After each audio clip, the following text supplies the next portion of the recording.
Now, to say the present is tied to what preceded it and that it will affect where we go is a truism that holds in some sense for any moment in history. But I have seen a lot of presents, and in my estimation, this present is especially profoundly different. From our national political crisis to the existential threat of climate change, to a rapidly changing information and media landscape, we face a series of inflection points that will shape the odds of whether we can survive, not only as a secure, just, and sustainable nation, but the question is even, can we survive as a species on our beloved planet? Now, in taking stock of the challenges we face, I humbly submit and gently submit we have to guard against hyperbole. As a young reporter, that was a lesson ruthlessly taught to me by a number of editors. Don't jump to conclusions you cannot support. But we also must not diminish what lies before us and not underestimate the pace of change. I will submit to you, I suspect you have thought of it yourself, that the acceleration of the pace of change is one of the hallmarks of our time. I remember a time when the land where we stand on, this very land, was a relatively sleepy corner of a state known more for its orange groves than its IPOs. Well, you had a pretty good regional university, albeit overshadowed a bit by that other campus 40 miles or so to your north. It was a time when only die-hard chemists had heard of an element called silicon. But over the decades, as the fates of empires waxed and waned, as global populations exploded, as wars came and went, as the political and economic landscape shifted with the power of the California earthquake, this valley, now known the world over as Silicon Valley, has become an epicenter for global change. But you know, I also remember a time, much more recently, and one you probably remember even better than I, when what was happening here in Silicon Valley was heralded as an unmitigated good. The future, a technology-driven future, would help solve the world's problems by bringing people together across barriers. Information would be at everyone's fingertips, and progress, social progress, economic progress, educational progress, even moral progress would flow forth. These expectations were always unrealistic, a different sort of tech bubble, if you will, a tech optimism bubble. Now, if that bubble had merely popped, that would be one thing, but that's not what happened. We now live in a time where some of the world's biggest problems, the rise of authoritarianism, the denigration of truth and facts, the lack of an open marketplace of ideas, deep polarization, the fanning of ethnic, cultural, and religious hatreds, income inequality, and so many more are all being blamed in many ways on the technology and the ethos of this very valley. Is all of this criticism justified or fair? Of course not. As a reporter, you learn the world is complex and to be wary of a simple storylines, or narratives of just cause and effect. But at the same time, as a reporter, you learn that you have to fight the human biases of all of us, the ones we harbor, to get as close to the truth as is humanly possible. And the truth is that the world has serious problems, and the technology of Silicon Valley has helped to contribute to some of that, and even more importantly, can help also to be a solution. I'd like to focus quickly on three key areas: the flow of information, corporate responsibility, and fostering a climate of hope. Let's start with information, because that's the world to which I have dedicated my life. I've seen the means of communication shift drastically. Radio, television, satellites, cable, the internet, social media, smartphones, it's all mind-boggling. And I am about as far away from being a so-called digital native as Abraham Lincoln was from being a YouTube star. But at the same time, I'd like to think I have embraced at least some of the new media, even wading into the worlds of Facebook and Twitter. I'll bet with the help of some much younger colleagues along the way. What I've found in dipping my toe into the current whirlpool of digital media is that technology advances much more quickly than human evolution. Stories are still stories. Communication is still communication. People have needs for information, for community, for laughter and nostalgia, and anger. But we also have a propensity for self-selecting, for skimming headlines, and even for believing conspiracy theories, especially if they confirm our preconception. As neuroscientists here in the Bay Area and around the world try to unlock the mysteries of the brain, we have a lot to learn about how we think and why we think what we do. That does not absolve us of the responsibility to act on what we can see before us. The way we share information has elements that are unlocking dreams and talent, but other elements that are spreading dangerous propaganda. It's not enough to say, well, we're just the pipelines. For these pipelines have wreaked havoc on business models that used to drive responsible reporting of quality and integrity. Now, I'm not going to stand here and spin a story that everything was better in the good old days for journalism or anything else. For journalism, there were major problems and blind spots to coverage, when those doing the reporting were almost exclusively white and male, and when a few networks controlled the airwaves.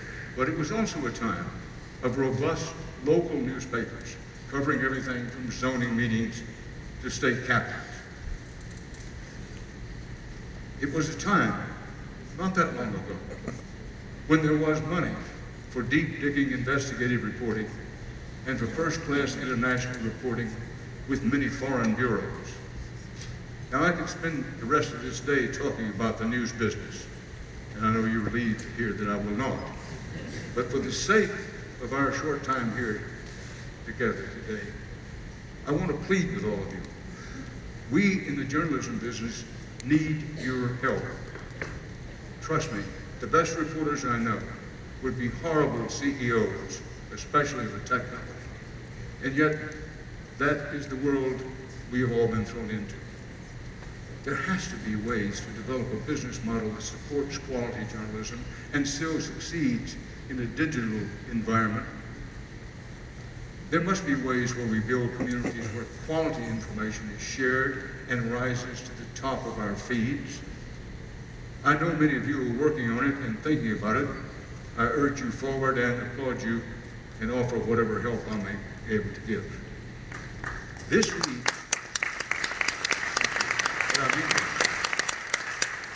now all of this rather provocal concerns of mine in journalism. This leads to a broader concern on a broad, general basis about corporate citizenship. This is, of course, a topic far bigger than Silicon Valley. It encompasses big banks, the petrochemical companies, big pharma, insurance, manufacturing, retail, and indeed all businesses, big and small. For we live in a time where the mantra that drove business for decades, that phrase which so easily rolls off the tongue now, maximizing shareholder value, is being called into deep question. Who should we consider the shareholders? Are they only the stockholders? Well, what about the workers? What about the communities that house the businesses? Those whose health might be affected. And these questions are not new. A century ago, let us remind ourselves, they helped lead to the rise of the labor union movement. More recently, they changed the environmental responsibility of companies. But the pace of change and the nature of our global environment makes the question of corporate responsibility all the more urgent. because never before have corporations had this much power to shape governments, societies, and economics. Even the oil and rail barons of the early 20th century and late 19th century could not change the pipelines of information with the speed and power we see today. But here's where I'd like to make a turn. Because when I came out here, anytime I come out here, I think more of hope, of what can be done to improve life. Hope, I've found over a lifetime of reporting and living, is contagious.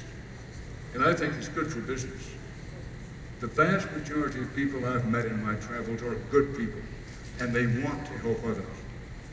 When I was at CBS News, there was a culture in the news division where those who worked for CBS News felt by and large that we were part of something bigger than ourselves, and we were grateful for that.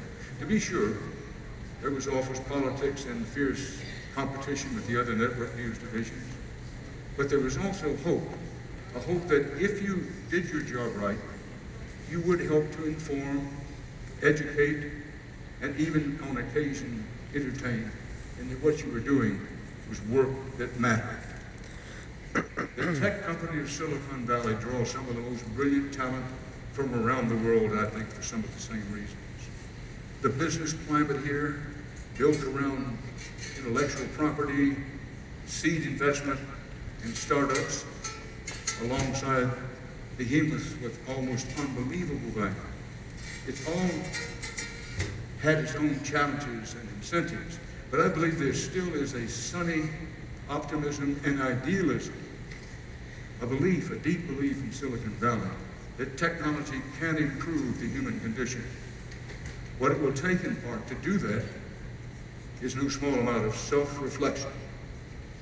There will be change from the outside in the form of new government oversight, shifting consumer demands, but a lot of the hope can come internally. A lot of it already does. So I am hoping, and again gently urge you to find ways to harness that as part of the energy that will drive success. Let us remind ourselves that one of the hallmarks of the American experience has been the ability to adapt to change. We're not great at everything. But history shows we have been good. It's one of the hallmarks of being an American, the ability to adapt to change. Our nation is still young by global historical standards, but it has seen tremendous innovation and transformation. It has gone from an agrarian society to a largely urban society. It has seen ethnic, cultural, and other demographic change to its populace to a degree that no other nation in the history of the world has ever seen. Now, a lot of this change has not come easily, especially around race. And today, let's state it clearly, we see powerful forces in our politics resisting change by promising a return to a mythic past, a past that was not fair or just for vast swaths of the population. Silicon Valley can and should stand as a counter-example. Silicon Valley should be a place that shows the promise of science and data and dreaming big. It should be a place that understands its disruptive role and seeks to disrupt that which needs to be disrupted while protecting core values like diversity and truth. I submit to you that Silicon Valley must be a place of hope. The nation turns to you, yes, still turns to you, not just to distract or entertain, but to enlighten and to inform. We are in a year, 2020, where politics is ascendant. As I've written and said often on the platforms you've created, I see a deep danger in our current leadership. I do not consider this to be a strictly political judgment. We can and should debate our tax policies. We can and should debate how we structure health care and our regulatory system. That's the American way. But we shouldn't debate hard facts and truth. We shouldn't look away from corruption We shouldn't deny the realities of the science of our climate crisis. We have to prioritize something other than cruelty in our immigration system. Yeah.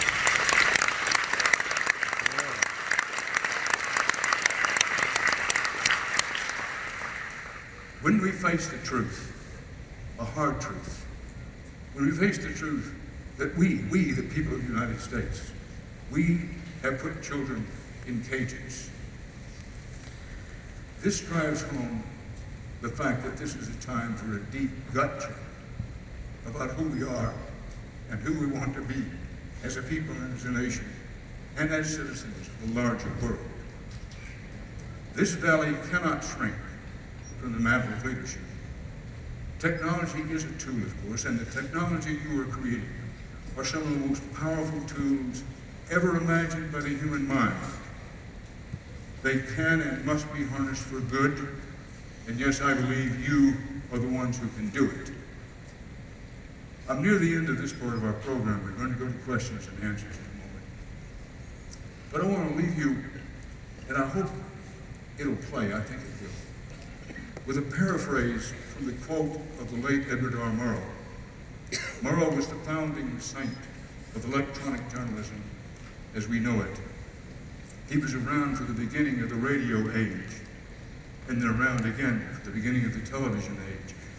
When television first began being on everybody's mind, it was the technology revolution that everybody talked about.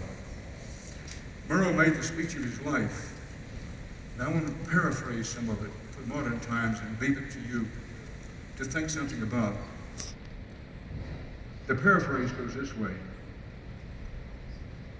All of this technology can teach, it can illuminate, and yes, it even can inspire, but it can do so only to the extent that humans are determined to use it to those ends. Otherwise, it's nothing but ones and zeros behind the screen. There is a great and perhaps decisive battle to be fought against ignorance, intolerance, and indifference. This weapon of the new technologies could be useful. As you go about following through on that, I wish you good luck and Godspeed.